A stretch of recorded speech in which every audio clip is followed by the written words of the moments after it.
ಮಕ್ಕಳ ಲಂಚ್ ಬಾಕ್ಸ್ಗೆ ಈ ರೆಸಿಪಿ ಮಾಡಿದರೆ ಲಂಚ್ ಬಾಕ್ಸ್ ಖಾಲಿ ಆಗೋದಂತೂ ಗ್ಯಾರಂಟಿ. ಮೊದಲಿಗೆ ಒಂದು ಮಿಕ್ಸರ್ ಜಾರ್ಗೆ ಒಂದು ಹಿಡಿ ಆಗುವಷ್ಟು ತೆಂಗಿನಕಾಯಿ, ಲಿಂಬೆಹಣ್ಣು ಗಾತ್ರದಷ್ಟು ಹುಣಸೆಹಣ್ಣು, 1 ಸ್ಪೂನ್ ಆಗುವಷ್ಟು ಜೀರಿಗೆ, ಖಾರ ನೋಡಿಕೊಂಡು ಮೆಣಸಿನ್ಕಾಯಿ, 1 ಸ್ಪೂನ್ ಆಗುವಷ್ಟು ಬೆಲ್ಲ, ರುಚಿಗೆ ಎಷ್ಟು ಬೇಕೋ ಅಷ್ಟು ಉಪ್ಪು, ಸ್ವಲ್ಪ ನೀರು ಹಾಕಿ ನುಣ್ಣಗೆ ಪೇಸ್ಟ್ ಮಾಡ್ಕೊಳ್ಬೇಕು.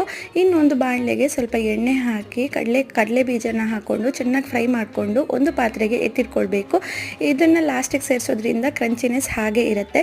ಇನ್ನದೇ ಬಾಣಲೆಗೆ ಸ್ವಲ್ಪ ಉದ್ದಿನಬೇಳೆ, ಸಾಸಿವೆ, ಕರಿಬೇವಿನ ಸೊಪ್ಪು, ಒಣಮೆಣಸಿನ್ಕಾಯಿ ಹಾಕಿ ಚೆನ್ನಾಗಿ ಫ್ರೈ ಮಾಡ್ಕೊಳ್ಬೇಕು.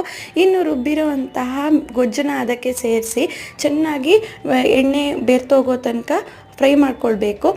ಇದನ್ನು ಸ್ಟೋರ್ ಆದರೂ ಮಾಡಿ ಇಟ್ಕೊಳ್ಬಹುದು. ಅದಾದಮೇಲೆ ಸ್ವಲ್ಪ ಅನ್ನನ ಸೇರಿಸಿ ಚೆನ್ನಾಗಿ ಮಿಕ್ಸ್ ಮಾಡಿಕೊಂಡು ಆಗಲೇ ತೆಗೆದಿಟ್ಟಿರುವಂತಹ ಕಡಲೆಕಾಳನ್ನು ಸೇರಿಸ್ಕೊಂಡು ಚೆನ್ನಾಗಿ ಮಿಕ್ಸ್ ಮಾಡಿದ್ರೆ ರುಚಿಯಾದ ಚಿತ್ರಾನ್ನ ರೆಡಿ. ಈ ರೆಸಿಪಿ ಇಷ್ಟ ಆಗಿದ್ದಲ್ಲಿ ಲೈಕ್, ಶೇರ್, ಕಮೆಂಟ್ ಮಾಡಿ, ಸಬ್ಸ್ಕ್ರೈಬ್ ಮಾಡೋದನ್ನು ಮರಿಬೇಡಿ.